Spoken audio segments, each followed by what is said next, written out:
আসসালামু আলাইকুম। এই ভিডিওতে আমরা শিখব কিভাবে পেছনের অবজেক্ট বা শেপকে সিলেক্ট করতে হয় এবং অ্যারেঞ্জ করতে হয়। অর্থাৎ কিভাবে পেছনের অবজেক্ট সিলেক্ট করে উপরে ওঠানো অথবা নিচে নামানো যায়। তো আমরা শুরুতেই কয়েকটা শেপ ড্র করি। আমি একটা রেক্টেঙ্গেল নিলাম, একটা এলিপস নিলাম। এলিপসটার কালার চেঞ্জ করে দিই এবং একটা পলিগন নিলাম। পলিগনটার কালার চেঞ্জ করে দিই। তো আমি এখানে 3টা শেপ নিছি। 3টা আলাদা আলাদা শেপ নিছি যাতে আমাদের বুঝতে সহজ হয়। তো এখানে সবার নিচে আছে আমার রেক্টেঙ্গেল শেপটা, মানে চতুর্ভুজটা আমার সবার নিচে আছে। তার উপরে আছে বৃত্ত, তার উপরে আছে পলিগনটা। তো আমি পলিগনটা একটু বড় করে নিয়ে বোঝানোর সুবিধার্থে। আচ্ছা, তো এখানে 3টা শেপ, সবার নিচে আছে আমার রেক্টেঙ্গেল, তার উপরে আছে বৃত্ত, তার উপরে আছে পলিগন। এখন আমাদের যদি ডিজাইনের ক্ষেত্রে নিচের কোনো শেপ বা অবজেক্টকে, অর্থাৎ বিহাইন্ডের কোনো শেপ বা অবজেক্টকে যদি সিলেক্ট করতে হয়, তাহলে সেটা আমরা কিভাবে সিলেক্ট করবো? আমি এখানে টাচ করলে তো উপরেরটা আমি সিলেক্ট করতেছি, কিন্তু নিচেরটা কিভাবে সিলেক্ট করব? তো উপরে ক্লিক করলে নর্মালি উপরেরটাই সিলেক্ট হবে, এটা স্বাভাবিক। তো আমরা নিচেরটা কিভাবে সিলেক্ট করবো তাহলে? আমরা হচ্ছে কন্ট্রোল চেপে ধরে, কিবোর্ডের কন্ট্রোল চেপে ধরে যদি ক্লিক করি, তাহলে প্রথমে উপরেরটা সিলেক্ট হবে, তারপরে আরেকটা ক্লিক করলে তারপরে যে শেপটা আছে, মানে উপরের শেপের নিচেই যে শেপটা আছে সেটা সিলেক্ট হবে। এই যে আমার এখন বৃত্তটা সিলেক্ট হয়েছে। তারপরে যদি আবার ক্লিক করি, বৃত্ত সিলেক্ট হলো। তারপরে যদি আমি আরেকটা ক্লিক করি, তাহলে আমার এখন চতুর্ভুজটা সিলেক্ট হলো। এখন এই চতুর্ভুজটা সিলেক্ট হয়েছে, কিন্তু এটা আছে কোথায়? সবার নিচে আছে। তাহলে কিভাবে বিহাইন্ডেড শেপ বা অবজেক্টে সিলেক্ট করব? আমরা হচ্ছে প্রথমে কন্ট্রোল চেপে ধরবো কিবোর্ড থেকে, তারপরে একটা ক্লিক করব। প্রথম ক্লিকে আমাদের সবার উপরে যে শেপটা আছে সেটা সিলেক্ট হবে।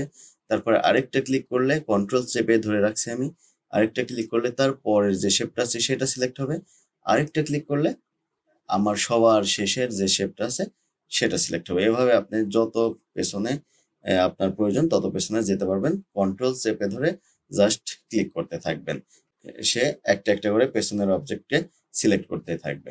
আচ্ছা, এখন আসি আরেকটা পদ্ধতিতে, সেটা হচ্ছে আমরা যদি কন্ট্রোল ওয়াই চাপি, কন্ট্রোল ওয়াই চাপলে দেখেন আমি এখন আমার এখানে যতগুলা শেপ আছে সবগুলার আউটলাইন দেখতে পারতেছি। এই যে এটা হচ্ছে পলিগনের আউটলাইন, এটা হচ্ছে আমার যে সার্কেলটা ছিল এলিপসের আউটলাইন, এটা হচ্ছে আমার রেক্ট্যাঙ্গেলের আউটলাইন।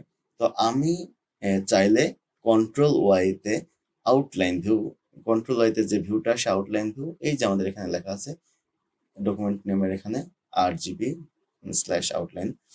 তো আমরা চাইলে কন্ট্রোল ওয়াই চেপে আউটলাইন ভিউতে গিয়ে আমার যেটা দরকার সেটা সিলেক্ট করতে পারি। এরপর আবার কন্ট্রোল ওয়াই চাপলে জিপিইউ প্রিভিউতে চলে আসা যায়। তো তাহলে আমরা কন্ট্রোল ওয়াই চেপেও কাজটা করতে পারি, অথবা কন্ট্রোল চেপে ধরে মাউসের লেফট বাটন ক্লিক করলে আমি বিহাইন্ডের অবজেক্টকে সিলেক্ট করতে পারি। আচ্ছা, এখন আসি আমরা বিহাইন্ডের অবজেক্টকে কিভাবে উপরে উঠাইতে পারি, অথবা উপরের অবজেক্টকে কিভাবে নিচে নামাইতে পারি। তো এটাকে বলা হয় অ্যারেঞ্জ। তো আমরা প্রথমে আমরা যদি চাই যে আমার নিচের অবজেক্টটাকে উপরে, সবার উপরে নিয়ে আসবো, তাহলে সেক্ষেত্রে আমার আগে নিচের অবজেক্টটা সিলেক্ট করতে হবে। তাহলে সিলেক্ট করবো কিভাবে? কন্ট্রোল চেপে ধরে আমি এখানে ক্লিক করে, এই যে আমি এখন আমার রেক্টেঙ্গেল যেটা চতুর্ভুজ আছে সেটা সিলেক্ট করলাম। সিলেক্ট করার পরে আমি কন্ট্রোল চেপে ধরে ডান পাশের যে থার্ড ব্র্যাকেটটা আছে সেটাতে একটা ক্লিক করলে সে এক ধাপ উপরে উঠবে, আরেকটা ক্লিক করলে সে আরেক ধাপ উপরে উঠবে। তো আপনার যে যতটুকু উপরে উঠানোর দরকার আপনি উপরে উঠাবেন। তো এখন আমার সবার উপরে চলে আসছে। আর আমি যদি এটাকে নিচে নামাইতে চাই, তাহলে কি করতে হবে? আমার কন্ট্রোল চেপে ধরে বাম সাইডের যে থার্ড ব্র্যাকেট আছে সেটাতে ক্লিক করলে এটা নিচে নেমে যাবে। আশা করি সবাই বুঝতে পারছেন। দেখেন, আমি যদি চাই যে আমি বৃত্তটাকে উপরে উঠাবো, তাহলে কন্ট্রোল চেপে ধরে এখানে একটা ক্লিক করলাম, প্রথমে পলিগনটা সিলেক্ট হলো, আবার ক্লিক করলাম, এখন বৃত্তটা সিলেক্ট হলো। এখন যদি আমি কন্ট্রোল চেপে ধরে ডান পাশের যে ডান পাশের যে থার্ড ব্র্যাকেট আছে সেটাতে ক্লিক করলে আমার এখন বৃত্তটা সবার উপরে চলে আসলো। আবার আরেকটা শর্টকাট আছে, সেটা হচ্ছে আমরা আগে সিলেক্ট করব। সাপোজ আমরা চাচ্ছি যে এই পলিগনটাকে সবার নিচে পাঠাবো। তো পলিগনটা এখন মাঝে আছে, যে আমার সবুজ শেপটার মাঝে এবং লাল শেপের উপরে আছে। তো পলিগনকে আগে সিলেক্ট করে নিব, তারপরে রাইট ক্লিক করব, রাইট ক্লিক করে এই যে অ্যারেঞ্জ। তো রাইট ক্লিক করে অ্যারেঞ্জে গিয়ে আমার 4টা অপশন আছে, bring to front, bring forward, send backward, send to back. তো ব্রিং টু ফ্রন্ট দিলে সে সবার উপরে চলে যাবে। এখন এই যে আমার সবুজটার উপরে চলে আসলো, আমি কন্ট্রোল জেড আন্ডু করি। আমি রেক্ট্যাঙ্গেল দিয়ে বুঝালে সুবিধা হবে আপনাদের বুঝতে। দেখেন রেক্ট্যাঙ্গেল এখন আমার সবার নিচে আছে। রেক্ট্যাঙ্গেলকে আমি আগে সিলেক্ট করলাম, তারপরে রাইট ক্লিক করলাম, তারপরে অ্যারেঞ্জে গেলাম। এখান থেকে যদি আমি ব্রিং টু ফ্রন্ট দেই তাহলে রেক্ট্যাঙ্গেলটা 3টা শেপের মধ্যে সবার উপরে চলে আসবে। আমি কন্ট্রোল জেড দিলাম। আবার যদি আমি অ্যারেঞ্জ থেকে ব্রিং ফরওয়ার্ড দিই তাহলে সে এক ধাপ উপরে উঠবে, অর্থাৎ সে শুধুমাত্র এখান থেকে পলিগনের উপরে উঠবে, কিন্তু সবুজ শেপের নিচেই থাকবে।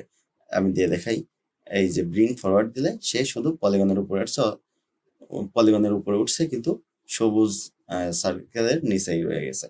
আচ্ছা, এখন আমি যদি চাই যে কোনো শেপ অথবা অবজেক্টকে যদি নিচে নামাইতে চাই অথবা বিহাইন্ডে পাঠাইতে চাই, তাহলে সেটাকে সিলেক্ট করব, রাইট ক্লিক করব, অ্যারেঞ্জে যাব, সেন্ড ব্যাকওয়ার্ড দিলে সে এক ধাপ নিচে যাবে, আর সেন্ড টু ব্যাক দিলে সে সবার নিচে চলে যাবে। এই যে এখানে শর্টকাটও দেওয়া আছে, দেখেন control plus left third bracket চাপলে সে এক ধাপ নিচে যাবে, এবং shift control plus third bracket চাপলে সে একদম নিচে চলে যাবে। তো এখান থেকে আমি যদি সেন্ড ব্যাকওয়ার্ড দিই তাহলে সে দেখেন পলিগনের নিচে গেছে, কিন্তু সার্কেলের আবার উপরে রয়ে গেছে। তো আমি যদি আবার অ্যারেঞ্জ থেকে সেন্ড টু ব্যাক দিয়ে দিতাম তাহলে এটা সবার নিচে চলে যেত।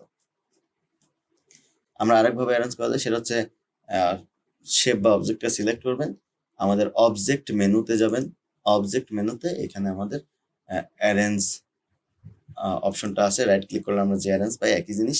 এখান থেকেও আমরা bring to front, bring forward, send backward, send to back করতে পারি। অ্যারেঞ্জ করার জন্য অবশ্যই কিন্তু আমাদেরকে কি করতে হবে, সিলেক্ট করতে হবে। অর্থাৎ আপনি যে অবজেক্ট বা শেপকে উপরে উঠাইতে চান অথবা পেছনে পাঠাইতে চান সেটাকে আগে সিলেক্ট করতে হবে। সিলেক্ট করলে তবেই কিন্তু অ্যারেঞ্জ অপশনটা অ্যাক্টিভ থাকবে। যদি আপনি সিলেক্ট না করেন, এখন যদি আমি অবজেক্টে যাই দেখেন অ্যারেঞ্জটা ডিজেবল হয়ে আছে। যখনই কোনো অবজেক্টকে আপনি সিলেক্ট করবেন তখনই অ্যারেঞ্জটা এনাবল হবে। তো আশা করি সবাই বুঝতে পারছেন। সবাইকে অসংখ্য ধন্যবাদ। আল্লাহ হাফিজ।